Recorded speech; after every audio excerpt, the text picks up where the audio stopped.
Berikut CV pemateri yang pertama kita, yaitu ada Mas Hendra Agus Prasetyo. Mas Hendra ini merupakan salah satu pendiri Capella. Beliau merupakan lulusan S1 Geografi dari Universitas Negeri Malang pada tahun 2016, kemudian melanjutkan studinya di jurusan Astronomi Institut Teknologi Bandung, dan baru saja lulus tahun 2019 kemarin. Pengalaman organisasinya di Capella sebagai koordinator penelitian dan pengembangan berbahasa asingnya, dan pengalaman bekerjanya menjadi pengajar OSN di bidang astronomi dan penghargaan prestasinya beliau. Yang terakhir pada tahun 2019 sebagai presenter The Nine Basic Science International Conference atau BASIC. Sekali prestasi yang beliau raih kebanyakan merupakan pemateri dari berbagai kegiatan. Berikut keahlian beliau ada salah satunya adalah mampu mengoperasikan Sky Quality Meter atau SQM untuk analisis polusi cahaya seperti topik yang akan kita bahas ini. Dan kemudian ada komputernya itu banyak sekali, ada salah satunya IRIS atau pengolahan citra astronomi. Kedua kita yaitu Mbak Almira Siva Fauzia Nararia. Beliau merupakan lulusan dari S1 Fisika Universitas Negeri Malang. Berikut pengalaman organisasinya. Beliau mengikuti berbagai komunitas langit. Salah satunya adalah Arya Wiraraja Astronomi di Lumajang. Kemudian di Capella juga beliau pada tahun 2017 menjadi kepala divisi atau koordinator divisi sains. Teman kerjanya salah satunya juga sama seperti Mas Hendra, yaitu sebagai pembimbing atau pengajar OSN astronomi. Berikut prestasi dan beasiswanya. Ada LPDP Award dan Top 10 Nominees for Agribusiness in Innovation Technology atau Innotech Kota Malang 2017 dan 15 Best Contributor Essay Competition tahun 2016. Sekian penjelasan mengenai para pemateri yang sangat luar biasa. Sekarang waktu dan tempat saya persilahkan kepada pemateri. Baik, terima kasih atas yang telah disampaikan oleh moderator Bian ya. Langsung saja saya sampaikan beberapa poin yang akan disampaikan. Sebentar saya presentasikan. Ya, perkenalkan, nama saya Hendra Agus-Prasetyo. Di sini saya akan menjelaskan atau ya memaparkan sedikit mengenai tentang polusi cahaya. Nah, di sini nanti ada dua pemateri ya, seperti yang disampaikan oleh moderator tadi. Ada saya, di sini saya hanya mengenalkan tentang pengenalan dari di awalnya. Kemudian nanti lebih spesifiknya mengenai dampak dan seterusnya nanti oleh pemateri kedua, yaitu Almira. Poin yang akan saya sampaikan yang pertama yaitu kita mengenal terlebih dahulu apa itu polusi cahaya. Kemudian kita akan sedikit berkenalan dengan komponen polusi cahaya itu apa saja. Kemudian berikutnya yaitu melawan polusi cahaya. Nah, di sini nanti kita akan menggali apa saja upaya-upaya masyarakat di seluruh dunia dalam upaya untuk dari polusi cahaya.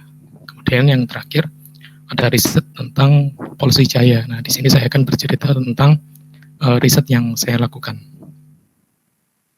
Oke. Iya, yang pertama, oke ya, cukup banyak teksnya. Oke, nggak apa-apa. Jadi apa itu polusi cahaya? Ya, polusi cahaya merupakan salah satu bentuk ada yang di luar ruangan yang dilepas ke langit sehingga menyebabkan terjadinya peningkatan kecerahan langit malam. Yaitu adanya cahaya berlebihan di luar ruangan. Jadi kalau misal ada cahaya berlebihan di dalam ruangan, ya tidak mengakibatkan adanya polusi cahaya. Oke, kemudian menurut International Dark Sky Association pada tahun 2010 mendefinisikan bahwa polusi cahaya adalah cahaya buatan atau cahaya artifisial yang berlebihan dan tidak terkontrol dengan baik. Oke, cahaya buatannya dimaksud adalah cahaya luar ruangan ya. Tidak ada kontrol yang baik. Oke. Kemudian polusi cahaya ini menghalangi para astronom untuk mendapatkan langit malam yang bersih dan mengurangi visibilitas atau kenampakan bintang-bintang, terutama bintang-bintang yang cukup redup. Oke, seperti itu. Jadi seperti tadi yang dijelaskan di video ya, mungkin sekitar 100 tahun yang lalu langit gelap sehingga bintang yang redup pun itu bisa terlihat tanpa bantuan teleskop. Nah, kalau sekarang karena adanya polusi cahaya itu sangat sulit untuk diamati. Oke, kemudian berikutnya yaitu komponen polusi cahaya. Setidaknya ada 4 komponen utama yang berkaitan dengan polusi cahaya. Ini menurut International Dark Sky Association. Oke, yang pertama yaitu ada light clutter. Di sini penjelasannya adalah adanya pengelompokan sumber cahaya di perkotaan yang menyebabkan silau, jadi kita terganggu penglihatannya.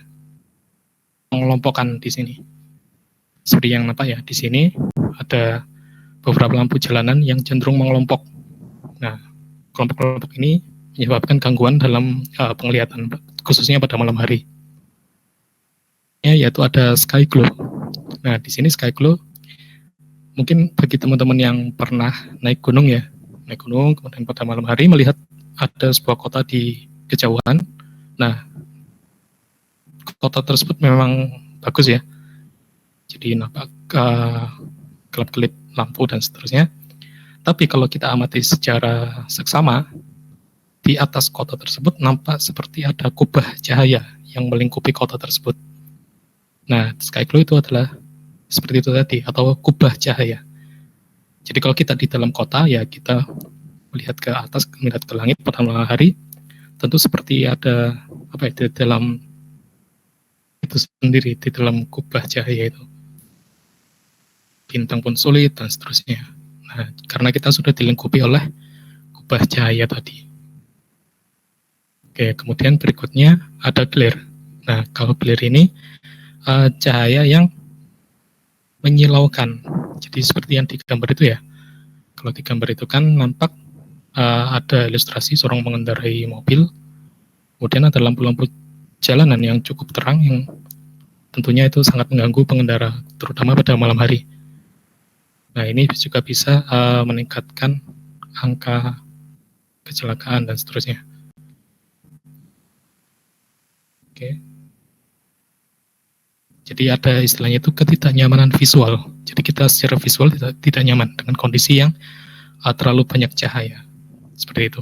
Memang kita memerlukan cahaya untuk jalan dan seterusnya, tapi kalau terlalu berlebihan tentu akan membuat ketidaknyamanan secara visual ya. Nah, kemudian komponen yang keempat ada light trespass. Nah, di sini kalau light trespass dijelaskan atau dicontohkan di sini ada sebuah lampu luar ruangan.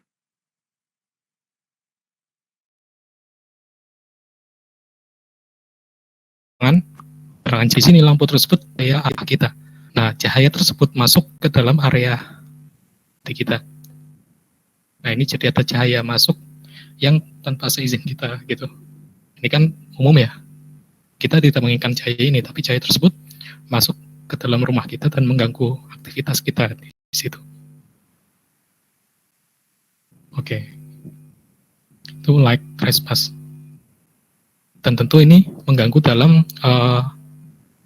metabolisme manusia ya, terutama ketika akan tidur pada malam hari. Ya, dengar ini ya, penjelasan ilmiah atau artikel dan seterusnya, bahwa kalau kita tidur sebaiknya atau idealnya lampu dimatikan. Nah, nanti lebih jelasnya disampaikan oleh pemateri kedua. Nah, tentu ketika ada cahaya yang tidak kita inginkan masuk ke rumah kita, nah itu tentu akan mengganggu. Nah, kurang lebih seperti itu. Jadi itu adalah, jadi ini semua adalah 4 komponen utama dari polusi cahaya. Nah, untuk sky glow ini itu sangat mengganggu bagi pengamatan astronomi. Ya, ini sky glow karena memang menghalangi langit untuk mengamati objek-objek astronomi. Nah, kemudian kalau kita lihat di permukaan atau ada pengkelompokan cahaya-cahaya yang aman dan tidak aman, atau cahaya yang tidak menyebabkan polusi cahaya, dan ada cahaya yang menyebabkan polusi cahaya. Nah, yang di sebelah kiri, yang di sini, yang di gambar ini ada banyak sekali jenis-jenis lampu. Nah, itu yang di sebelah kiri itu yang tidak ideal, karena tidak bisa mengontrol cahaya yang harusnya, kalau kita lihat di gambar yang sebelah kanan, yang di bagian ada lampu yang ini, ada useful light.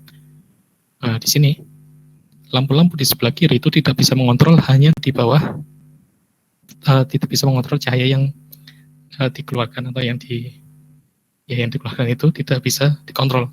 Jadi tidak ke bawah saja, tapi ya seluruh area, bahkan ke atas dan seterusnya.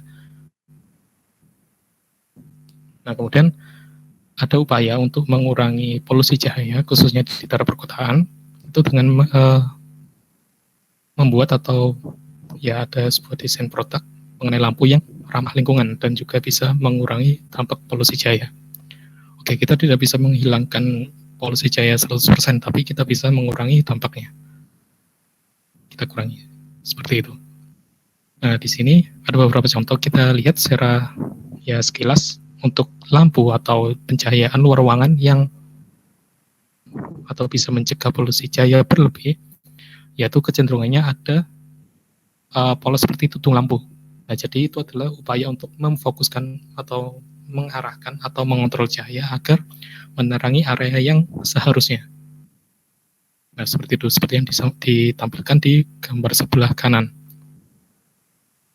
Oke, di sebelah kanan ini kira-kira lampu yang di kategori kiri yang tidak diperbolehkan seharusnya, tidak ideal.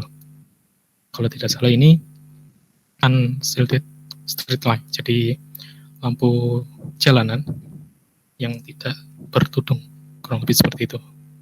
Nah, itu kan ada beberapa penjelasan tentang komponen polusi cahaya tadi ya. Ada clear zone, kemudian ada light trespass yang langsung masuk ke rumah seseorang, kemudian ada yang dipantulkan, ada yang langsung mengarah ke angkasa dan seterusnya. Ada direct upward light, kemudian ada yang direflect, ada yang dipantulkan dan seterusnya. Nah, itu bisa menyebabkan adanya sky glow tadi. Oke, kalau lampu seperti ini menyebabkan sky glow ya tadi secara tidak langsung. Tapi kalau lampunya seperti lampu taman, bola gitu ya, nah itu kan langsung tanpa ada pengontrol, kurang lebih seperti itu. Contoh tentang lampu penerangan luar ruangan yang bisa menyebabkan polusi cahaya dan bisa mengurangi dampak polusi cahaya. Ya, kemudian sekarang saya akan menyampaikan beberapa upaya masyarakat di seluruh dunia untuk melawan polusi cahaya. Nah, mungkin teman-teman di sini sudah tahu semua ya tentang IAU atau International Astronomical Union. Nah, di sini polusi cahaya itu bukan isu yang tidak begitu penting gitu. Jadi ini masuk ke dalam ranah yang harus serius untuk ditangani. Salah satunya di sini ada lembaga khusus atau divisi khusus di IAU. Jadi ada subdivisi gitu ya, ada divisi yang lebih kecil lagi. Itu ya memang tidak secara khusus menangani polusi cahaya, ada menangani polusi radio mungkin nanti ketika ada pengamatan di astronomi radio, juga ada mengenai kebijakan. Jadi ada kebijakan publik bagaimana melindungi kawasan khususnya observatorium dari polusi cahaya. Nah, di sini juga dibahas. Tapi poin pentingnya di sini adalah bahwa polusi cahaya ini sudah masuk ke dalam ranah serius dan juga masuk ke dalam IAU Strategic Plan. Jadi tahun 2020 sampai 2030 di sini IAU sudah membuat semacam ya rencana apa saja yang bisa untuk mengurangi dampak polusi cahaya dan seterusnya. Kurang lebih seperti itu. Nah, di sini ada poin yang penting yaitu to raise public awareness. Jadi meningkatkan kepedulian publik untuk mencegah polusi cahaya tadi. Nah, di sini. Jadi kata kuncinya di sini yang berikutnya adalah keterlibatan publik atau masyarakat umum. Jadi tidak bisa hanya mengandalkan para astronom. Yang saya maksud astronom profesional ya, dan juga astronom amatir, tapi juga masyarakat publik yang mungkin tidak memiliki basic astronomi dan sains gitu. Tapi di sini IAU berupaya untuk meningkatkan kepeduliannya terhadap langit malam. Oke.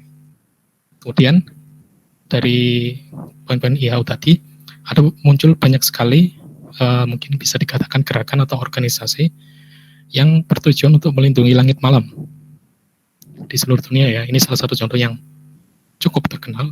Ada International Dark Sky Association. Nah, kalau di sini ini kalau bisa saya sebut sebagai lembaga non-profit. Kalau yang IDA ini ya, International Dark Sky Association. Jadi di sini organisasi tersebut berupaya untuk melindungi langit malam dan juga yang terbaru yang saya tahu itu mengeluarkan semacam award atau semacam sertifikasi untuk wilayah yang lulus uji untuk lokasi paling gelap atau lokasi yang bebas polusi cahaya, kurang lebih seperti itu. Nah, kemudian dari IAU sendiri itu ada di sini ada IAU Dark Sky, ada duta Dark Sky atau duta langit gelap. Nah, di sini IAU mencoba untuk membangkitkan. Jadi kan kalau ada duta, misalnya ada duta ya macam-macam ya contohnya. Nah, di sini ada duta tentang langit malam. Jadi di sini ada semacam pendaftarannya waktu itu tahun kemarin. Ada pendaftaran, semua orang boleh mendaftar untuk menjadi ambassador atau menjadi dutanya. Nah, nanti ada aktivitas-aktivitas yang harus dilaporkan kurang lebih seperti itu. Misal mengajak masyarakat bikin event atau apa, membuat karya atau seperti ya bermacam-macam. Yang penting tujuannya adalah untuk membangkitkan kepedulian publik untuk melindungi langit malam. Kemudian berikutnya ada Dark Sky Rangers. Nah, kalau di sini ini fokus kepada siswa sekolah, terutama siswa SD, SMP, kalau tidak salah. Kita bikin pasukan gitu mungkin ya, pasukan untuk menjaga langit malam. Jadi dikenalkan sejak dini bagaimana cara melindungi langit malam di lingkungan mereka masing-masing. Oke. Dan juga ini kegiatannya tidak hanya terbatas, kalau awalnya ini kan di Amerika Serikat, tapi tidak terbatas di situ, sudah mengglobal. Nah, kemudian ada salah satu contoh lagi, ada Dark Sky Project. Ini adalah semacam lembaga non-profit juga, mungkin LSM. Ya, di sini organisasi ini menggabungkan proteksi langit malam atau upaya melestarikan langit malam dengan astrowisata. Jadi bagaimana caranya menjual langit malam yang gelap, bebas polusi cahaya, itu menjadi pemasukan. Nah, kurang lebih seperti itu. Jadi kita kelestarian langit malam itu tidak hanya ya udah nggak boleh pakai lampu yang seperti ini, harus seperti ini dan seterusnya. Tapi kita juga bisa merambah ke aspek astrowisata. Kurang lebih seperti itu. Jadi kita bisa menikmati langit malam atau memperkenalkan ini loh langit malam yang sebenarnya tanpa ada polusi cahaya kepada masyarakat yang selama hidupnya mungkin tidak pernah melihat langit yang benar-benar gelap, yang benar-benar bersih. Nah, di sini mereka menjual itu. Ini bisa dijual dalam bentuk wisata atau astroturism. Kurang lebih seperti itu.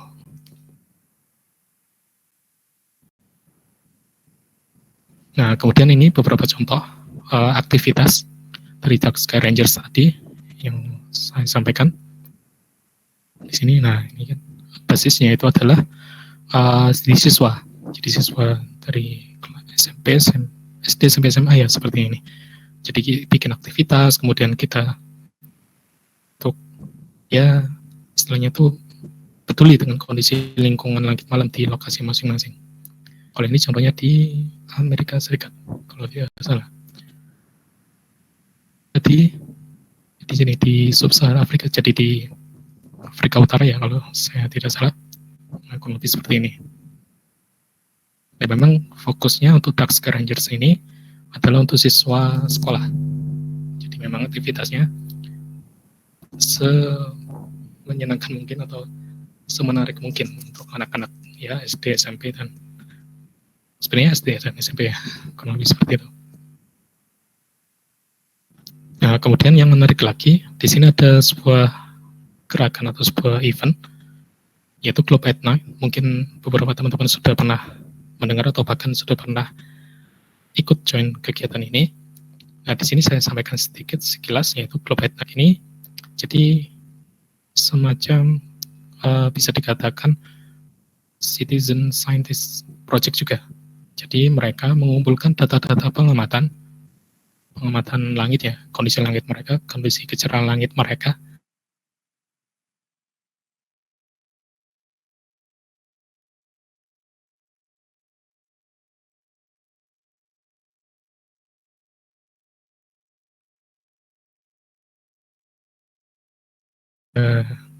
Ya sudah sangat parah dan seterusnya. Nah, di sini. Jadi ini mengumpulkan data, tapi dengan bantuan masyarakat umum. Nah, bisa dikatakan ini adalah contoh dari citizen science. Di sini. Pengumpulan datanya cukup sederhana sebenarnya, tidak terlalu rumit. Bisa menggunakan aplikasi.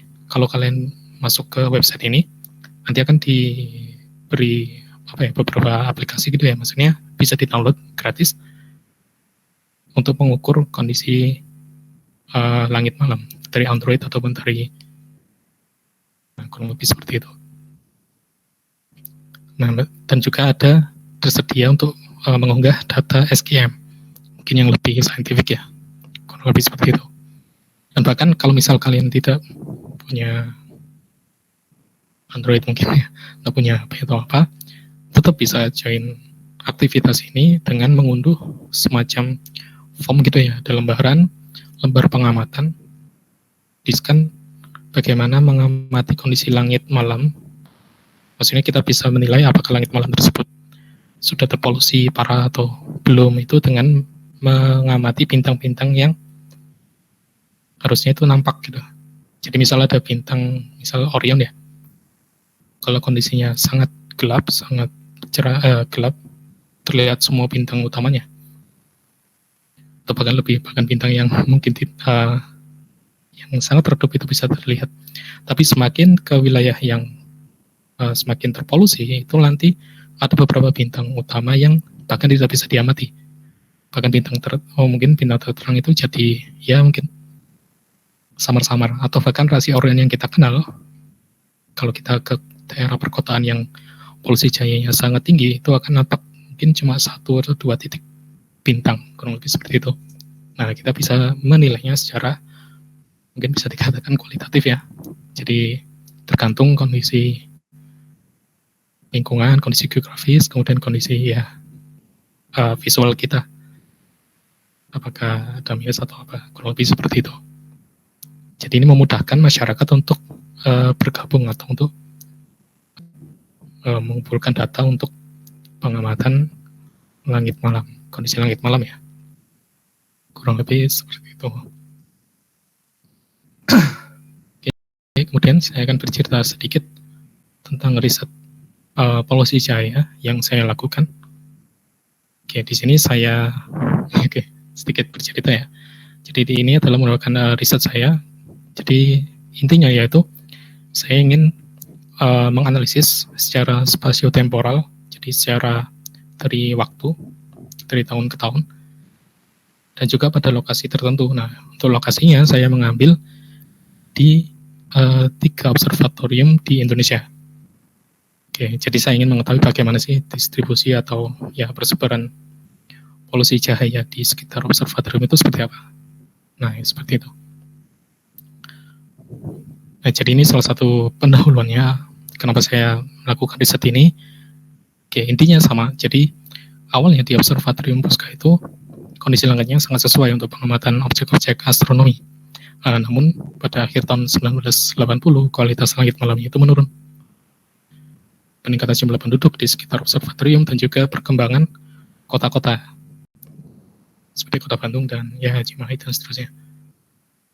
Nah, di sini karena permasalahannya itu kan bersifat spasial ya, jadi bersifat keruangan, saya menggunakan data dari citra satelit alasan lainnya yaitu karena pengamatan secara langsung dari ground atau dari permukaan itu belum banyak. Jadi kan saya butuhnya ini yang luas ya, dalam area yang cukup luas. Saya ingin mengetahui bagaimana persebarannya, sedangkan data yang saya butuhkan itu hanya tersedia di sini. Langsung itu belum tersedia. Nah, itu salah satu alasan kenapa saya menggunakan data dari citra satelit. Nah, sebelumnya ada peneliti yang juga memanfaatkan citra satelit ini untuk mengetahui bagaimana sih polusi cahaya itu di seluruh di beberapa data. Oke. Jadi ada 3 observatorium yang saya teliti di sini, yaitu di Observatorium Bosca, kemudian Observatorium Nasional Timau yang sedang dibangun, kemudian ada Observatorium Astronomi ITERA Lampung. Oke, kemudian ini ya sekilas saja. Jadi intinya saya mengklasifikasikan citra satelit tersebut ke dalam 5 kelas. Kemudian saya mengambilnya hanya di bulan Juli karena pertimbangan cuaca. Kurang lebih seperti itu. Nah, ini contoh citra yang saya gunakan. Di sini merekam malam hari ya, kondisi permukaan bumi di malam hari. Nah, kemudian ini hasilnya. Nah, ini adalah contoh polusi cahaya di sekitar Observatorium Bosca. Ini sepertinya gangguannya. Jadi ini kenampakan bagaimana distribusi atau sebaran polusi cahaya yang sudah saya klasifikasikan tadi di sekitar Observatorium Bosca. Nah, ini. Jadi yang terakhir yang saya tambahkan di sini itu adalah pada tahun 2018. Seharusnya ini muncul ya tahun 2013 dan seterusnya, tapi maaf ini kenapa ada sedikit gangguan. Jadi kalau sedikit saya ceritakan, di Kota Bandung ini terjadi perluasan untuk kelas yang sangat tinggi. Jadi polusi cahaya itu semakin meningkat. Nah, kurang lebih seperti itu. Hanya di selatan. Oke. Berikutnya, ini di Timau. Ini adalah peta polusi cahaya di sekitar Observatorium Nasional Timau. Nah, masih hijau semua. Ya, nggak semua, ada beberapa yang sudah ada terdeteksi kelas tinggi. Di sini menunjukkan bahwa Nasional Timau itu masih bersih langitnya. Dan memang sudah didukung oleh pengamatan di lokasi tersebut. Mungkin bisa teman-teman lihat di ya, ada beberapa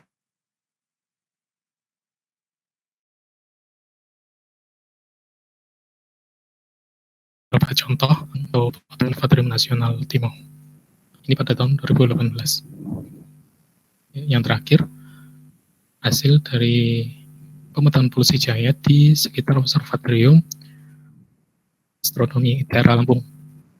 Nah, di sini sedikit mirip dengan kondisi di Observatorium Bosca. Jadi ada di kota Bandar Lampung itu polusi cahaya sangat tinggi di situ. Dan itu jaraknya ya relatif sama dengan Kota Bandung. Kurang lebih ya, mungkin berapa ya, hampir 10 mungkin ya, 10 km. Kurang lebih seperti itu. Nah, kemudian kesimpulan dari riset saya yaitu bahwa distribusi setiap kelas tingkat polusi cahaya tadi itu sangat dipengaruhi oleh kondisi geografisnya.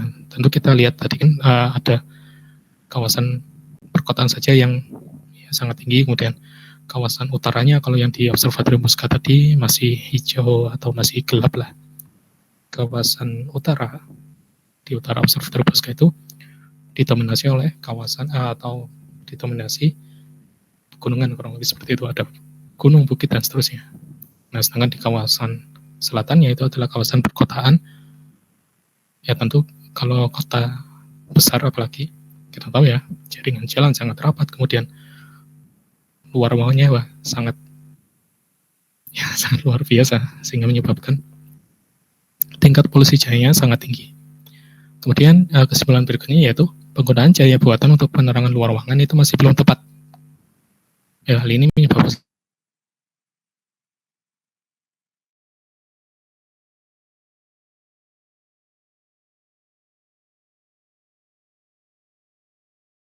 itu kan saya rasa, saya kurang tahu ya kalau sekarang. Kalau saya dulu, lampunya masih belum ada yang dikasih tutung. Nah, itu kan juga mempengaruhi. Itu bahkan mungkin ya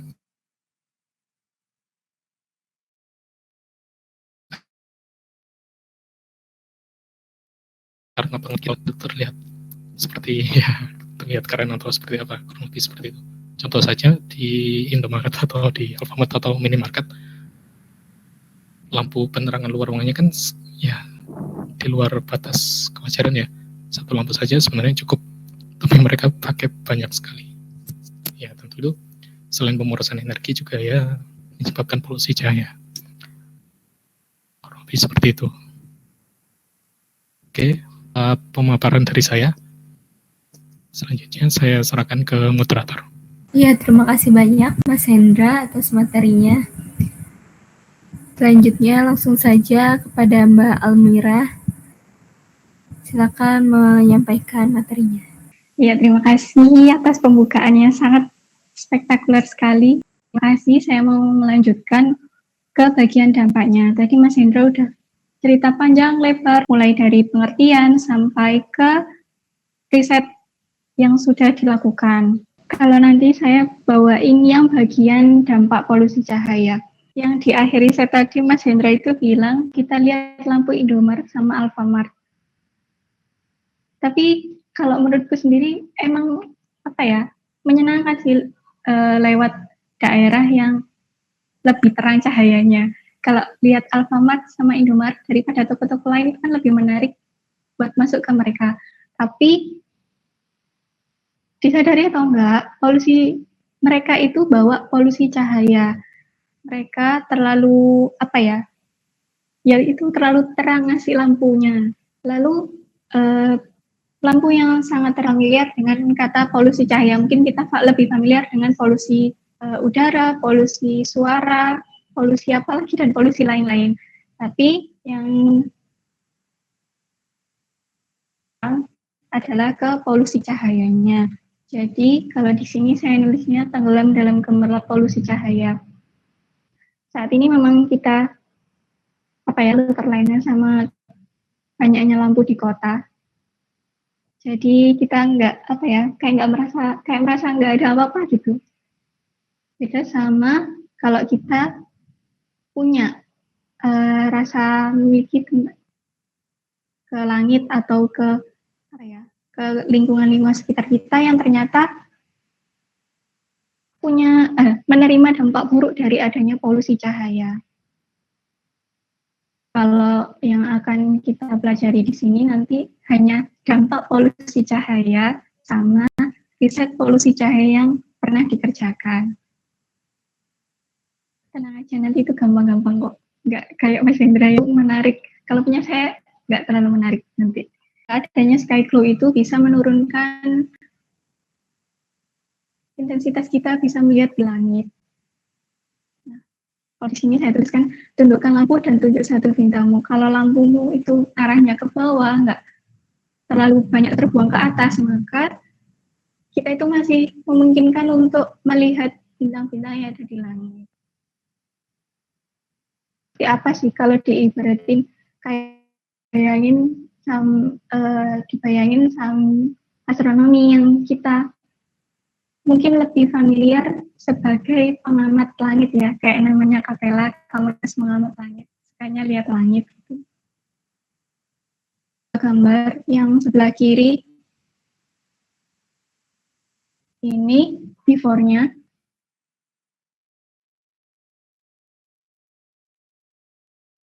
Di Mas Hakim bisa kelihatan.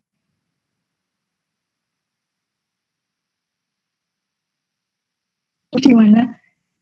Pokoknya di daerah utara, ada kok di websitenya International Dark Sky Association. Nah, kalau dari lampu yang seperti ini, kan ini banyak. Ada yang terpengaruh sama cahaya dari bawah, yang cahayanya menyebar ke atas, sama yang ini dimatiin. Nah, seberapa banyak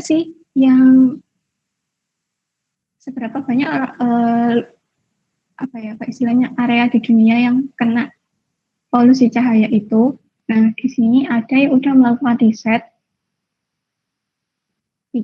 sampai bikin peta polusi cahaya. Nah, dari situ ditemui sampai lebih dari 80% populasi di dunia hidup di bawah langit yang berpolusi cahaya. Jadi, petanya itu seperti ini. Nah, ini petanya.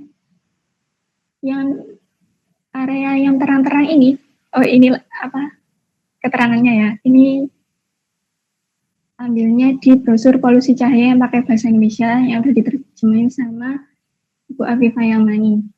Nah ini keterangannya, ini petanya. Yang warna-warni ini sebenarnya yang terpolusi. Ini di seluruh dunia, peta polusi cahaya seluruh dunia.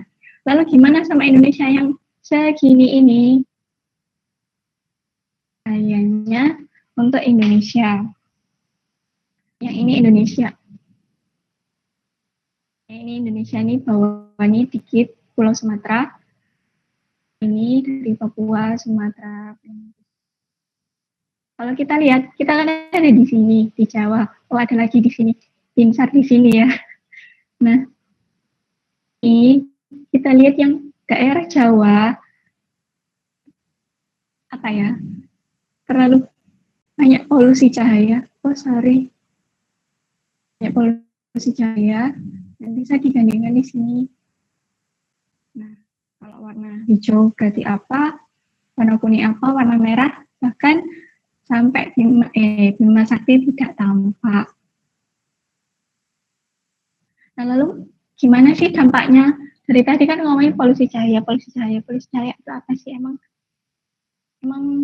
kenapa kita harus peduli dan lain-lain? Ternyata paling enggak ke astronomi sama ke lingkungan. Kalau ke astronomi berarti enggak ganggunya ke riset sama pengamatan umum.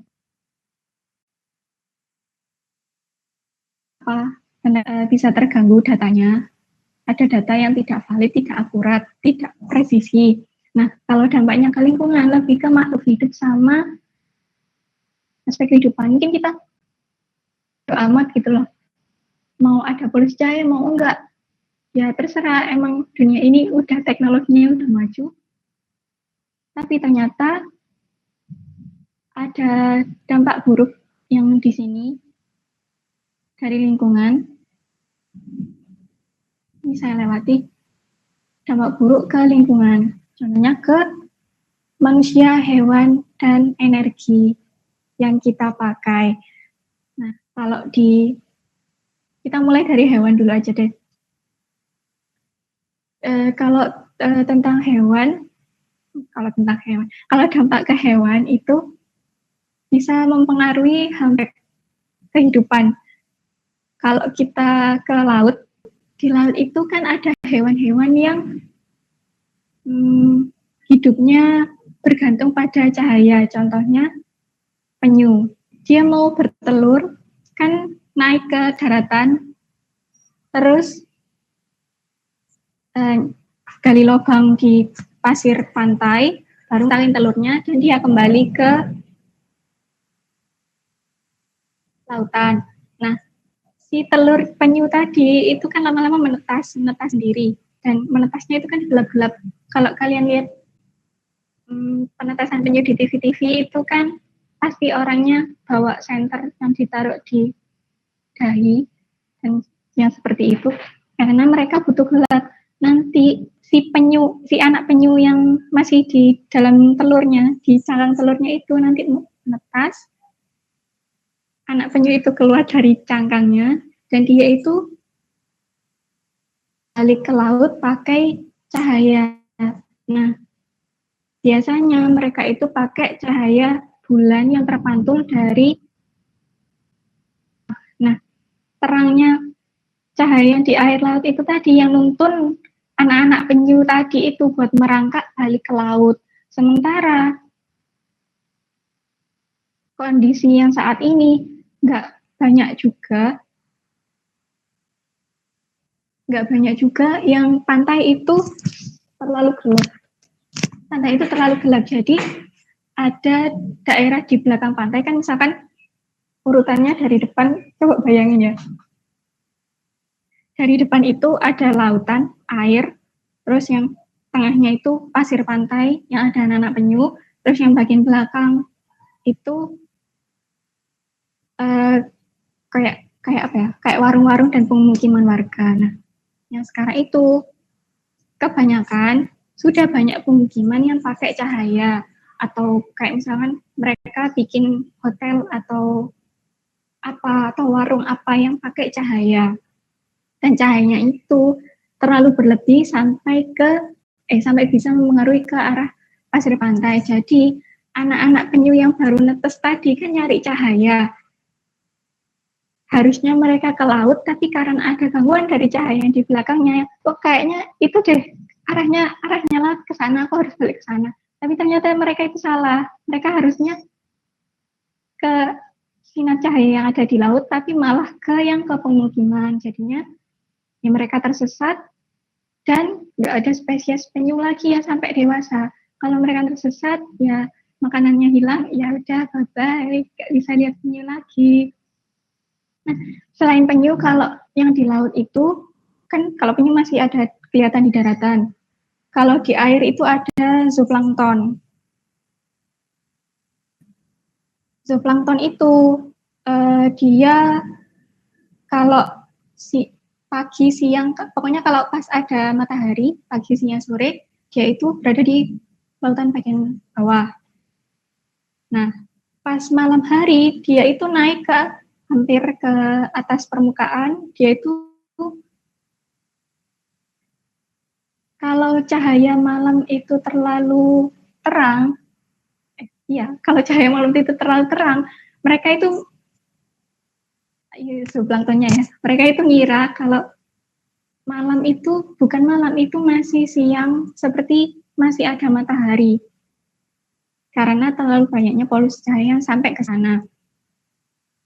Jadinya apa? Si zooplankton tadi nggak naik ke airan, jadinya alganya nggak dimakan. Si alga itu tadi makin banyak, dan namanya itu algae bloom. Bloom itu apa ya? Kayak bersemi, bunga mengembang kayak itulah, yaitu bloom. Dan algae bloom itu membawa bahaya berupa bakteri berbahaya buat manusia dan hewan.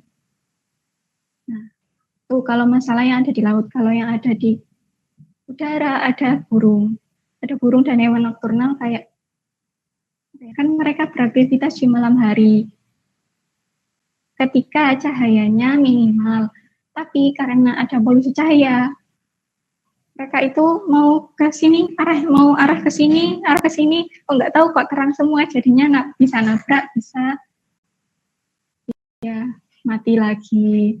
Terus kalau masalah ke manusia, kita itu sebenarnya ini udah dibahas sama Mas Indra ya tadi, yang buat manusia. Itu manusia kan sebetulnya punya jam biologis. Dari dulu kayaknya semua makhluk hidup itu punya jam biologisnya sendiri-sendiri sesuai siklus siang dan malamnya bumi. Kita beraktivitas saat pagi hari dan beristirahat di malam hari. Dan sebenarnya itu bukan ritme yang kayak udah biasa aja, normal aja, tapi punya dampak sendiri karena tubuh punya jam biologi sendiri. Misalkan kalau jam segini yang aktif organ mana, yang jam segini aktif organ mana. Saya nggak tahu karena bukan anak kesehatan ya. Tapi saya nulisnya kalau jam biologis kita terganggu, tidurnya terganggu, misalkan harusnya malam itu tidur tapi malam itu malah begadang dan lain-lain, ada gangguan hormon yang bisa terjadi. Salah satunya adalah produksi hormon melatonin yang terganggu. Kalau melatonin ini terganggu, punya dampak kesehatan yang kayaknya cukup serius sih, soalnya melatonin itu bisa memproduksi antioksidan, terus bisa meningkatkan imunitas, sama memperbaiki kualitas tidur. Kalau melatoninnya nggak ada, atau melatoninnya terganggu siklusnya, ya terimalah akibat gangguan tidur, depresi, imunitas menurun, banyak sakit, dan lain-lain. Jadi jangan banyak begadang, meskipun kalau pengamatan malam itu harus begadang. Nah, lanjut ke energi. Kan cahayanya itu banyak, di mana-mana harus nyalain lampu, bahkan sepanjang malam itu harus nyalain lampunya. Padahal kan nggak butuh juga, kan malam ya udah malam mati, semua aktivitas off. Nah, saya lihat itu pas saya ambil data malam di daerah Galunggung. Di daerah Galunggung itu ada kayak semacam papan iklan, tapi miring dari samping bangunan gitu. Waktu itu saya cek nyala. Jam-jam habis isya itu masih nyala. Terus agak malam kok tetap nyala, tapi terus agak malam lagi redup, tapi nggak mati. Jadi kalau itu sih, kalau menurutku siapa juga malam-malam yang mau lihat papan iklan gitu loh. Paling ya cuma apa ya, nggak terlalu signifikan penjualannya kalau malam-malam kan. Nah, lanjut dampaknya udah ya. Sekarang ke riset polusi cahaya yang pernah dikerjakan. Riset saya yang kerjakan ini terlalu simpel ya. Jadi kalau nanti kalian ambil data terus pasti bisa lah. Kalau soalnya dari yang punya saya ambil ke sini ini gampang untuk diambil. Nah, yang saya pakai itu adalah observasi tingkat kecerahan langit menggunakan sky quality meter pada saat fase bulan purnama dan fase bulan tidak purnama di lingkungan lab astronomi UM. Nah, fase bulan purnama itu gini, yang tadi kan dikatakan kalau polusi cahaya itu disebabkan oleh cahaya berlebih dan tidak terkontrol dari lampu-lampu yang buatan manusia, lampu-lampu artifisial. Tapi ternyata bulan-bulan yang ada di bumi itu dia juga punya untuk mempengaruhi polusi cahaya. Contohnya kalau kita lihat pas bulan purnama, bintang-bintang di sekitar bulan kan nggak terlalu nampak. Ini kan kalau pas bulan mati atau pas fase bulan yang lain, itu bintang-bintang yang ada di sekitarnya lebih nampak dan lebih jelas untuk diamati. Nah, kalau ada yang belum tahu ini di mana, ini ada di lab astro, cuma segini dan tidak terurus. Ini tempatnya teleskop. Labnya itu ada di lantai 3. Di atasnya lab Bismuth. Kalau nggak berubah, pokoknya depan kamar mandi lantai 3. Itu ada lab fisika modern, dan di lab fisika modern itu hanya itu yang ke atas yang buat ke sini, ke lab astro. Nah, ini pas saya ambil data di lab astro, alatnya saya taruh di sini, terus pakai disambungin komputer ke sini. Oke, lokasi yang saya ambil ada 6 lokasi di lab astro, di parkiran FMIPA UM, di Jalan Galunggung, Jalan Kaluta. Jalan Kaluta itu jalan perempatan Galunggung yang ke arah Tidar, ke arah Jalan Tidar, itu Jalan Kaluta. Terus ke Villa Puncak Tidar sama Jalan Dieng di perempatan Jalan Dieng depannya Cyber Mall. Alat yang dipakai itu sky quality meter, ini SGML-nya punya jurusan fisika, kalau yang ini SGM Lu punyanya Mas Hendra. Terus SGM ini ditaruh di atas tripod karena nggak punya alat lain, jadinya lebih simpel pakai tripod, jadi pakai tripod. Aku pakai anti embun, soalnya semakin malam atau pas paginya itu alatnya yang bagian sini berembun, jadi banyak airnya sampai menggenang di sini. Jadi pakai anti embun udah lumayan. Nanti kalau ambil data untuk polusi cahaya bisa pakai alat-alat SGM ini. Ini sebenarnya sama-sama SGM, cuma beda aja spesifikasinya. Nah, Ini langsung saya tampilkan data yang keseluruhan yang diambil. Ini grafik hubungan waktu sama kecelangan langit. Datanya seperti ini. Saya lanjut aja. Oh, ini pakai SGML yang pakai manual. SGML itu manual, jadi ini dipencet. Pencetannya di sebelah mana ya? Kok lupa. Pokoknya ini dipencet manual. Kalau yang ini tinggal disambungin ke laptop dan dia ambil data sendiri. Kita cuma input data lokasi, terus pengambilan datanya mau berapa detik atau berapa menit gitu. Jadi ya ini lebih otomatis. Nah, datanya kalau SGML kayak gini, sama sih. Datanya diambil itu bentuknya angka, satuannya magnitude per arc second kuadrat. Kalau SGML nilainya itu keluarnya di sini. Dan ini angkanya, berarti langitnya semakin baik. Lanjut, kesimpulannya apa?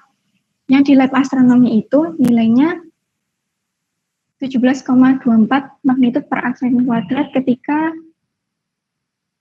bulan purnama. Kalau yang bulan tidak purnama, dapatnya sekitar 18,38. Jadi bisa dibilang kalau tidak purnama masih lebih baik, karena tadi dibilang kalau bulan itu juga punya pengaruh ke polusi cahaya. Terus yang di lingkungan lab astro, yang paling terbaik itu lokasi di Villa Puncak Tidar. Tahu Villa Puncak Tidar kan yang arah ke Universitas Majong atau perempatan Tidar, kalau dari UN perempatan Galunggung belok ke kanan. Nah, itu dapatnya 18,80 magnitude per arc second kuadrat. Yang pas waktu pengambilan data, yang di Villa Puncak Tidar itu pas cerah, dan memang kenampakan bintang-bintangnya itu lebih baik daripada ketika ada di kampus. Cuma jarak dari kampus ke Tidar itu jaraknya nggak terlalu jauh, dan kemungkinan seperti biasa langitnya kalau di kampus terlalu banyak, jadi bintangnya lebih sedikit, paling bintang-bintang yang terang. Kalau yang di Villa Puncak Tidar itu terlalu bagus untuk dilihat. Jadi kayak Scorpio, kalau di kampus paling kelihatan cuma beberapa. Tapi kalau lihat di Villa Puncak Tidar itu udah lumayan kelihatan dari ujung ke ujung, udah agak lengkap. Nah, 18,80 ini yang nggak jauh beda sih sama yang di kampus, tapi dekatilah kalau untuk di Kota Malang, karena nilai kecerahan langit yang terbaik itu menurut peneliti-peneliti yang sudah melakukannya duluan itu sekitar 21,80 sampai 23 magnitude per arc second kuadrat. Nah, dari data itu kita bisa bayangkan gimana kondisi langit Malang maupun tanpa diukur dengan SGM. Jadi kalau dibiarin terus-terusan, polusi cahaya bisa makin menjadi, karena industri-industri mulai pertumbuhan kayak warung kopi di, lupa namanya, patung pesawat turis itu. Apa itu namanya, yang warung-warung kopi itu kan udah mulai banyak kafe-kafe baru. Dan pastinya mereka nyalain lampu orang pas waktu tahun 2017. Iya, pokoknya tahun-tahun itu sudah terang dibandingkan tahun-tahun sebelumnya yang masih sepi, nggak ada kafe dan lain-lain. Nah, kalau sekarang ya siap apa enggak ngadepin polusi cahaya, kalau ternyata mereka itu punya dampak loh ke hewan, ke manusia, dan ke energi yang kita gunakan. Emang mau boros pakai listrik padahal listriknya nggak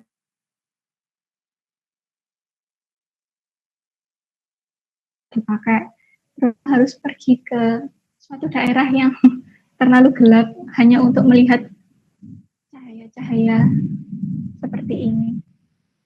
Terima kasih dari saya. Silakan Pian untuk dilanjutkan. Iya, terima kasih banyak pada para pemateri yang sangat luar biasa, terutama bahasan materinya juga yang sangat-sangat menarik, dan saya juga baru tahu kalau ternyata memang polusi cahaya ini memiliki dampak yang cukup serius untuk baik itu dalam astronomi maupun lingkungan. Nah, sekarang masuk ke sesi tanya jawab. Untuk para peserta bisa bertanya melalui kolom chat atau secara langsung.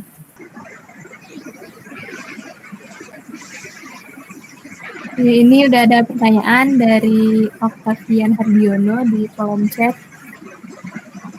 Kepada Mas Hendra, di Indonesia apakah sudah ada organisasi tentang dark sky?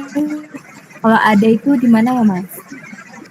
Ya, yang saya tahu yang saya ketahui untuk organisasi khusus untuk tentang dark sky ya, atau pelestarian langit malam itu belum ada. Tapi mungkin teman-teman di sini sudah pernah dengar atau gimana nanti. Jadi sepengetahuan saya belum ada yang secara spesifik untuk menangani tentang polusi cahaya atau pelestarian langit malam. Nah, umumnya itu ada di komunitas astronom amatir, yang ya profesional juga di seluruh Indonesia. Jadi misal ada SAC kalau di Surabaya dan seterusnya, itu mereka juga melakukan kampanye untuk penyelamatan langit gelap juga. Tapi mereka fokusnya tidak hanya di situ, gitu. Jadi ya memang umum. Gitu. Jadi secara umum tidak secara khusus, kurang lebih seperti itu. Yang mau nambahin boleh nggak? Iya, silakan Mbak. Ya. Yang itu loh Mas, Selatan kan juga bikin yang pengukuran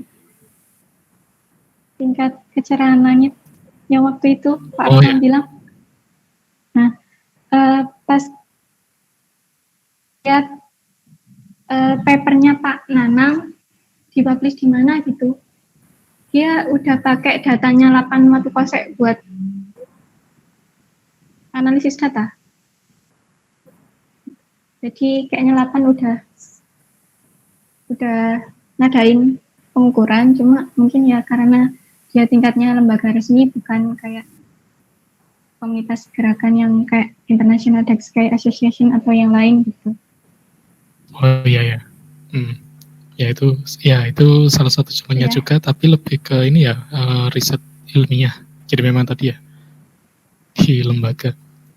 Kalau yang saya maksud tadi itu ya seperti gerakan umum gitu, yang saya tahu itu belum ada. Apakah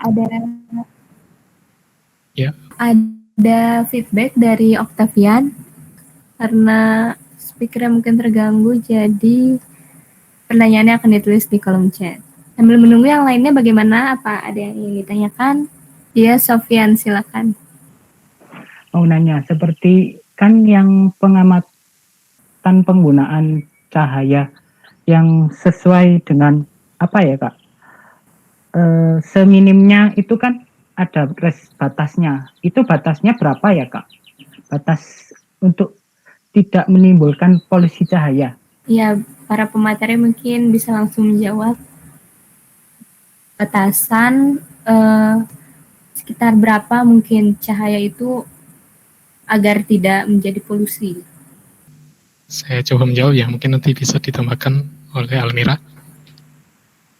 Batasan ya, jadi mungkin yang saya tahu untuk batasannya sebisa mungkin tanpa ada polusi cahaya ya.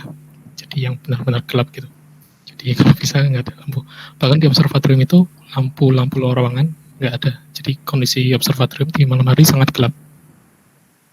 Bahkan kalau jalan itu ya harus hati-hati gitu. Pakai lampu senter kecil atau yang berwarna merah. Nah, kalau misal ingin ya meminimalisir ini gelap, itu nilai kecerahan langitnya sekitar 21. 21 itu benar-benar gelap. 21 magnitude per arc second kuadrat. Kurang lebih seperti itu. Nah, kalau misal nanti ada di skala portal, saya agak lupa. Jadi ada istilahnya itu kecerahan langit malam di kawasan dengan nilai magnitude per arc second kuadratnya sekian, itu yang terlihat apa saja. kemudian nanti sampai ke daerah perkotaan yang sangat sulit untuk melihat bintang, nah itu ada nilainya. Nah, tentu kita sesuaikan dengan apa, misalnya kalau di astronomi tujuan kita pengamatannya untuk apa ya. Misalnya untuk mengamati objek-objek yang sangat gelap, objek-objek yang sangat redup, tentu kita mencari tempat yang ya sebisa mungkin bebas dari polusi cahaya. Kalau misalnya untuk pengamatan misal planet atau ya bulan dan sejenisnya, kita tidak perlu tempat yang sangat gelap untuk mengamati objek-objek tersebut. Untuk pengamatan yang ini tidak terlalu saintifik, tapi kalau ingin pengamatan yang sangat saintifik ya sebisa mungkin di tempat yang sangat gelap, kurang lebih seperti itu. Oke, mungkin begitu jawaban dari saya. Iya, terima kasih Mas Hendra. Apa ada tambahan dari Mbak Almira? Itu maksudnya batasan apa ya, Sofyan? Kalau cuma batasan penggunaan lampu, mungkin dari yang di slide-nya Mas Hendra tadi ada gambar yang lampu jalan, terus arahnya tripas itu kemana, glare kemana, kalau nggak salah ada itu. Jadi Mas Hendra mungkin bisa nampilin lagi. Jadi bisa cari batasan di situ. Kalau ada cahaya lampu, dibatasnya ya pokoknya cahayanya itu arahnya ke bawah, nggak ke samping, bahkan ke atas. Ya sih, kalau menurutku itu batasannya yang senangkepku pertanyaannya, Sofyan. Oke, terima kasih Mas Hendra dan Mbak Almira. Apakah ada feedback dari Sofyan? Oke, sudah cukup. Selanjutnya ada pertanyaan kedua dari Octavian. Oh, banyak juga yang nanya ini. Kalau untuk Mbak Almira, menarik masyarakat bila kebanyakan memandang bahwa cahaya itu penting untuk kegiatan kita, misalnya perekonomian. Dari Octavian. Dari perekonomian itu maksudnya gimana, Okta? Kalau misalkan menarik perhatian masyarakat untuk menggunakan lampu sesuai dengan konsen untuk meminimalisir polusi cahaya itu agak susah ya. Kalau mungkin untuk kita yang udah ngerti astronomi sama pengamatan di langit atau punya apa ya, pokoknya istilahnya kayak concern lebih, itu bisa kira-kira pertanyaannya. Oke, di sini dibaca. Menarik perhatian masyarakat umum buat ikut melestarikan polusi cahaya itu agak susah. Karena nggak semua orang langsung ngeh gitu loh. Oh, polusi cahaya itu berbahaya sama kita. Oh, terus ada lagi yang mungkin langsung bersikap agak keras gitu ya. Kalau misalkan ada cahayanya tetangga yang mengarah ke atas, di lampu teras misalkan, ada yang lampu terasnya terlalu terang atau apa, kita kan nggak bisa langsung, Pak, Bu, minta tolong matiin lampunya dong, bikin polusi cahaya aja, itu nggak bisa lihat bintang-bintang di langit. Ya nggak bisa gitu kan. Apa ya, cara menariknya ya mungkin diajak lihat langit dulu, gimana, misalkan pengamatannya di depan rumah aja. Depan rumah itu kan pasti ada area yang di bawah terang lampu yang sangat terang, sama di area yang agak nyempil, yang agak gelap. Nah itu bisa diajak lah nyari lihat bintang atau lihat planet gitu dari cahaya yang terang, di bawah cahaya yang terang sama di cahaya yang agak gelap. Itu pasti ada perbedaannya.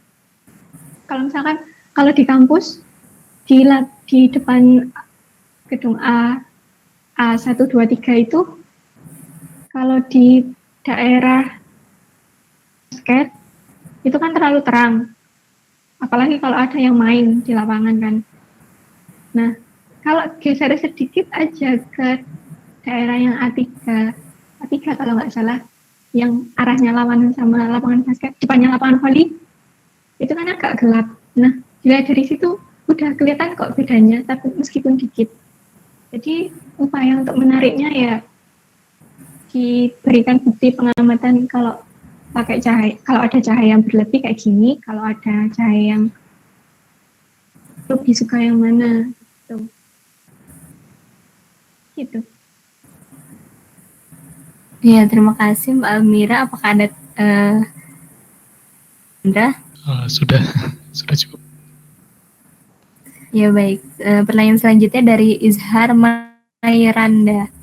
Membuat supermarket terlihat mencolok dan membuat dampak positif di sisi marketing.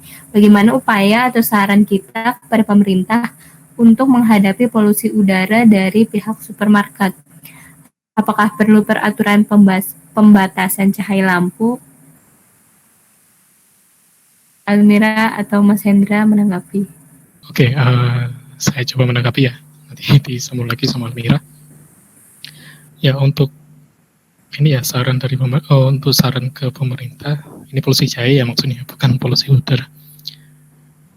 Ya, untuk saat ini yang saya tahu untuk pemerintah belum ada peraturan atau kebijakan mengenai polusi cahaya. Nah, di sini.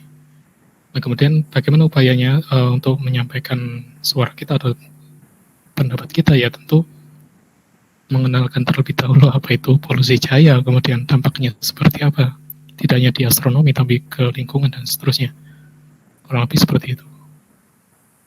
Nah, untuk peraturan lampu, untuk pembatasan cahaya lampu memang belum, tapi yang saya tahu itu adalah ada peraturan tentang bagaimana pemasangan lampu untuk penerangan jalan umum. Jadi ada peraturannya, memang ada istilahnya itu SNI ya, standar nasional. Jadi tidak hanya helm ya, ada SNI-nya. Bahkan pemasangan lampu luar ruangan itu ada SNI-nya. Jadi ada aturan harus pakai lampu yang seperti apa dan seterusnya. Seperti itu. Jadi ya untuk upaya kita misal dari komunitas, ya kita kenalkan dulu ke masyarakat, kemudian apa istilahnya itu kita mengajak masyarakat untuk aware atau peduli dengan perlunya untuk melestarikan langit malam. Nah, nanti kita tentu mengajak masyarakat untuk melakukan ya tadi ya citizen science tadi. Jadi kita mengumpulkan data, kan pemerintah biasanya perlu data ilmiah juga ya. Kira-kira masyarakat ini terganggu apa tidak? Nah, itu. Ketika kita sudah bisa mengajak masyarakat untuk berkontribusi dalam ya untuk riset sederhana, itu pasti nanti akan ya bisa dijadikan pertimbangan bagi pemerintah. Minimal pemerintah daerah terlebih dahulu. Kurang lebih seperti itu. Mungkin ada tambahan dari Almira. Kayaknya standar itu memang udah ada sih, cuma belum diterapin secara lebih. Kalau dari sisi marketing emang ya itu salah satu trik penjualannya mereka biar menarik pengunjung, tapi ya kalau dilihat lagi kan gimana ya, seenggaknya kalau misalkan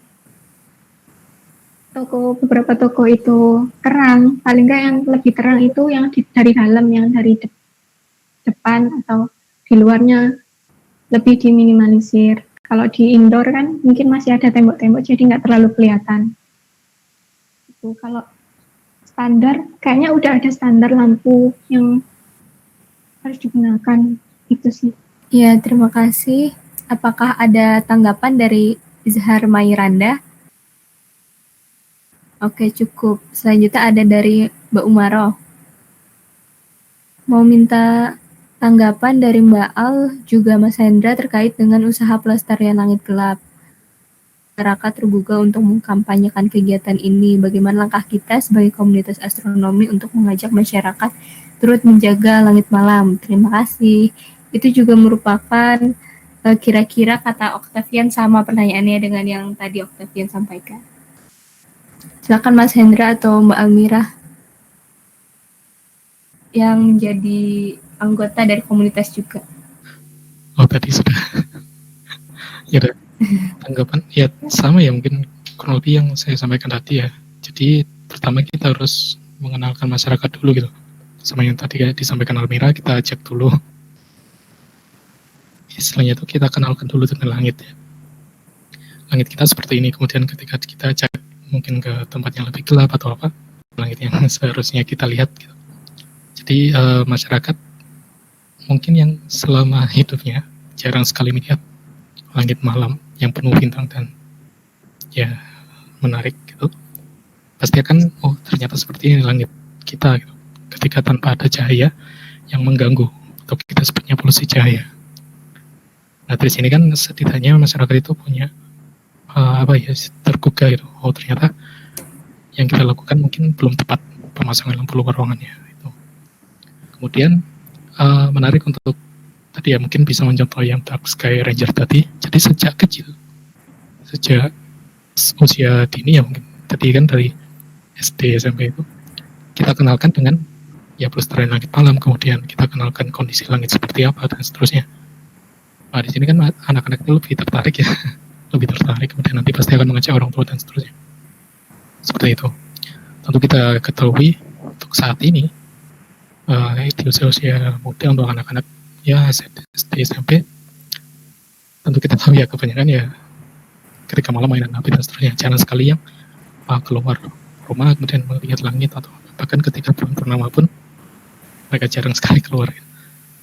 Nah, kita kenalkan dulu keindahan langit malam. Nah, baru nanti kita akan masuk sedikit demi sedikit bagaimana cara melestarikannya. Kemudian kita ajak untuk melakukan riset yang sederhana tadi.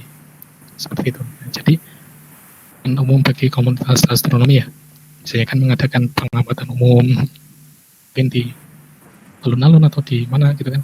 Nah, di situ kita hasilkan kita kenalkan dulu lah langitnya. Seperti itu. Mungkin itu dari saya. Ada tambahan dari Almira? Diana, aku mau nambahin ya. Iya, silakan. Sebenarnya secara umum ya sama sih, dikenali langit dulu, dan setuju sama yang Dark Sky Rangers yang buat anak-anak tadi, dikenalkan mulai dari anak-anak, karena anak-anak itu lebih mudah kayak lebih mudah ngeh gitu loh. Dan mereka itu ketika dilihatin sama langit malam kayak kayak seneng banget. Contohnya kalau aku ngenalin bulan aja ke keponakanku, aku punya 3 keponakan, tapi yang udah tak kenalin itu 2 orang. Dia masih 3 tahun. Dia ketika dikenalin objek langit aja, dia udah sebegitu excitednya, oh bulan, dan lain-lain. Dan dia bisa ngajak temennya gitu loh, meskipun sama-sama 3 tahun, sama-sama. Ya mungkin mereka masih nggak ngerti, cuma lihat, oh itu bulan. Terus kalau dilihat dari teleskop kayak gini, dan lain-lain. Dan itu menurutku sangat bekerja sih, kalau buat ke anak-anak. Cuma masalahnya mungkin kalau kita bikin gerakan, karena gerakannya itu malam, mungkin terkendala sama, kalau di sekolah mungkin terkendala sama izin ke orang tuanya dan lain-lain. Tapi kalau dari cerita teman-temanku, itu ada yang bikin mereka itu ngajak camping, jadi nge-camp ke mana, terus di sana kan nyari tempatnya yang agak gelap ya, dan di sana itu mereka bisa lihat bintang-bintang yang lebih banyak. Contohnya aja kegiatan kapela yang ke Cangar sama Mas Martin atau Mas siapa lagi saya lupa, itu kan bisa dimanfaatin buat ngenalin, paling enggak ke mengenalin langit gelap, paling enggak ke sesama teman, ke sesama mahasiswa, paling enggak itu dulu yang bisa dijangkau. Kalau misalkan nanti mereka sudah tergugah rasa kepeduliannya, mungkin mereka akan bercerita ke adik-adiknya, teman-temannya yang lain, keluarganya, dan lain-lain. Itu bisa jadi diajak Muhammad dulu, diajak tahu langit itu kayak gimana sih, keindahannya langit itu kayak gimana. Karena ketika orang diajak ngomong tapi nggak ada buktinya, itu kayak hambar gitu loh. Yang saya presentasikan juga nggak ada gambarnya penyu dan lain-lain. Nah itu, jadi dilihatin dulu gimana keindahan langit pas malam, karena ya benar kata Mas Hendra tadi, sekarang itu banyak orang yang lebih enjoy dengan dunianya yang ada di daratan, maksudnya hanya melihat ke horizontal, nggak melihat ke arah langit ke atas gitu. Jadi ke bintang pun mungkin mereka, oh iya bintang, oh iya bulan, tapi mereka mungkin hanya sedikit yang sadar kalau bintang yang sekarang kita lihat tuh nggak kayak yang beberapa tahun kemarin loh, yang kita lihat beberapa tahun kemarin itu masih banyak bintang-bintang yang bisa kita lihat, tapi ternyata kok sekarang makin dikit. Nah gitu. Terus kan kalau teman-teman mahasiswa kan juga banyak yang anak rantau. Nah mereka kalau mereka dari daerah desa, kebanyakan daerah desa itu cahayanya masih terkontrol, nggak kayak cahaya kota yang dari jauh aja udah kelihatan terang sekali. Nah itu bisa, mereka pasti punya punya rasa yang tergugah buat, kok aku di Malang nggak melihat banyak bintang, tapi ketika aku pulang kok banyak ya bintang yang bisa aku lihat, bahkan bisa lihat garis-garis kayak awannya Bima Sakti dan lain-lain, meskipun nggak seterang yang seharusnya kalau langit-langit benar alami gitu. Terus aku ngomong apa lagi ya, satu lagi lupa aku, pokoknya diajak ngenalin langit dulu itu sih. Iya, sudah. Apakah ada tanggapan dari Mbak Umaroh? Oke, baik, sudah jelas. Selanjutnya apa ada lagi yang ingin ditanyakan oleh kawan-kawan Kapela? Ya, kalau sudah tidak ada tanggapan, mungkin saya juga ingin bertanya. Terakhir deh. Kan tadi itu mengenai peraturan yang SNI itu ya ada standarnya. Nah, saya juga baru tahu apakah menurut Mbak Almira dan Mas Hendra itu standarnya itu sudah cukup atau sudah mampu untuk menjaga kelestarian dari polusi cahaya gitu, atau bagaimana? Silakan. Kalau standarnya yang aku tahu itu standarnya masih mungkin standarnya masih ada di kebanyakan diaplikasikan di luar negeri. Kalau yang di Indonesia paling cuma diproduksi lampunya harus gini. Aku lupa itu, pokoknya ada standarnya kalau nggak salah. Cuma ya penerapan di Indonesia masih belum masif, karena kayak masih belum ngeh gitu loh, polusi cahaya itu apa sih. Jadi ya gimana ya, ya gitu deh, masih standarnya mungkin sudah bisa dikatakan agak menuju oke, tapi untuk pengaplikasiannya masih belum. Kalau bukti di Indonesia aku juga belum tahu di mana yang udah nerapi standar itu. Palingan kalau kayak di Boska kan yang pakai tudung lampu, cuma tudung lampu itu aja yang aku tahu. Mungkin Mas Hendra nanti bisa nambahin standarnya kayak gimana, atau mungkin yang di Boska itu cuma dikasih tudung lampu biar cahayanya ngerucut ke bawah aja dan lain-lain. Itu. Iya, ya benar yang disampaikan Almira tadi. Kalau yang sedikit menambahkan ya, kalau yang di Boska itu sebenarnya simpel saja, cuma dikasih tudung gitu ya, tanpa ya terserah itu jenis lampunya apa. Yang pasti dikasih tudung biar cahayanya nggak kemana-mana gitu, terfokus ke bawah. Kalau yang SNI tadi itu ya yang saya maksud adalah pemasangan lampu untuk penerangan jalan umum ya. Jadi posisi lampu tiangnya itu tinggi berapa, kemudian jarak antar lampu itu berapa meter dan seterusnya. Sepengetahuan saya itu sudah ada. Tapi kalau standar mungkin yang saya tangkap ya, standar yang dimaksud Almira itu mungkin misal lampu yang diproduksi berapa lumen atau berapa kuat cahayanya ya. Saya kurang paham juga tentang lampu. Iya benar itu. Nah, kalau di Indonesia sepengetahuan saya belum ada peraturan yang cukup ketat gitu ya. Harus berapa lumen yang diproduksi dan seterusnya. Untuk lampu luar ruangan seberapa gitu. Mungkin ada, tapi untuk sampai ke arah pelestarian langit malam, saya kira belum sampai ke sana. Seperti itu. Nah, gitu. Ya tambah lagi menarik, ada riset dari saya lupa itu dari Kanada atau mana saya lupa. Di situ melakukan riset dari pabrik lampu ya, industri lampu. Itu intinya membuat lampu yang ya ramah untuk lingkungan, khususnya untuk mencegah polusi cahaya.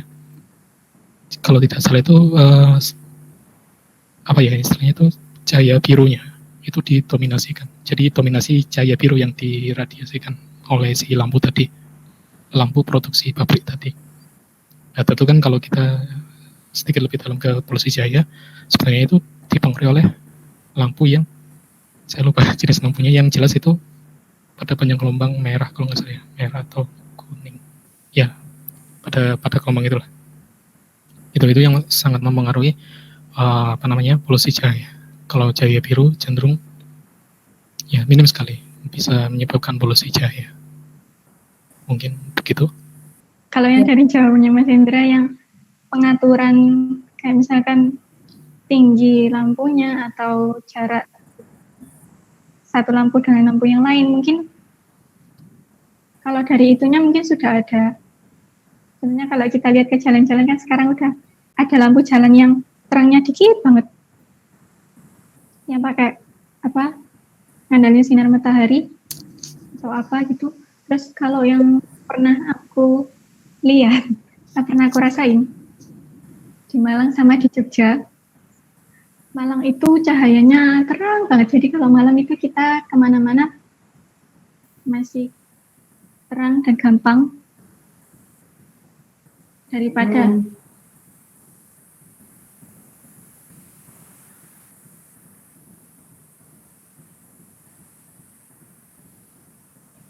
Nah, terus yang aku mau apa ya sih? Sorry, yang di Malang itu kalau malam kita keliling di jalan itu masih terang gitu loh. Palingan yang pernah aku rasain gelap itu yang daerah belakangnya SMA 3. Arah ke Pajajaran dan daerah sekitarnya itu gelap sih yang di situ. Cuma kalau malam pengaturan lampunya kayaknya terlalu terang. Sementara kalau yang di Jogja itu entah kenapa, kalau menurutku sih ya, nggak tahu dari peraturannya Sri Sultan kayak gimana, tapi lampu-lampu di Jogja itu lebih temaram, lebih redup daripada yang kayak di Malang dan lain-lain. Jadi kalau pengaturan lain-lainnya juga nggak tahu sih. Misalkan lampunya harus pakai lampu apa, terus jalannya seberapa, tapi yang bisa dirasain itu bisa lebih redup daripada kota-kota yang lain atau pusat kota. Kayak pusat kotanya di Jogja itu kayak Malioboro dan lain-lain itu terang sih, cuma nggak terlalu terang kayak yang daerah lain. Mungkin dari situ kelihatan perbedaannya dan bisa diteliti lagi itu standarnya mereka pakai lampu apa dan lain-lain sih.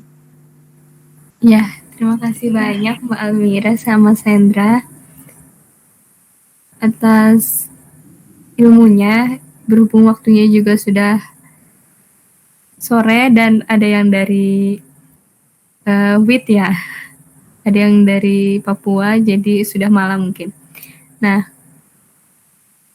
jadi dari jawaban-jawabannya Mbak Almira dan Mas Hendra ini, saya menyimpulkan bahwa memang pemerintah mungkin sudah mencoba juga untuk meminimalisir terjadinya polusi cahaya, namun memang dari masyarakatnya sendiri masih lalai terhadap standar-standar tersebut atau peraturan tersebut. Menurut riset yang telah dilakukan Mas Hendra juga bahwa tingkat polusi cahaya ini dipengaruhi oleh kondisi geografis dan penggunaan cahaya buatan di luar ruang dapat menyebabkan polusi cahaya. Sehingga kita harus mengetahui dulu standar-standarnya mengenai lampu. Kemudian dari Mbak Almira juga kita dapat mengetahui bahwa dampak dari polusi cahaya ini terdapat dampak astronominya itu mengganggu riset. Misalkan dalam kita mengambil data itu dapat terjadi penyimpangan. Kemudian dari dampak lingkungannya dapat mempengaruhi makhluk hidup dan juga aspek lingkungan. Misalnya seperti yang telah dijelaskan oleh Mbak Almira itu terhadap kehidupan penyu. seperti itu, dan aspek lingkungan dan juga seperti plankton dan juga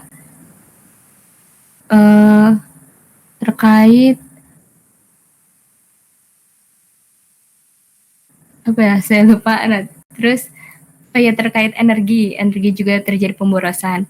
Kemudian untuk upayanya kita bisa, yang terpenting itu pengenalan sejak dini. Misalkan ada keponakan yang masih kecil atau saudara yang masih kecil, kita kenalkan sejak dini karena memang tingkat sangat tinggi. Kita kenalkan tentang polusi, astronomi, dan sebagainya.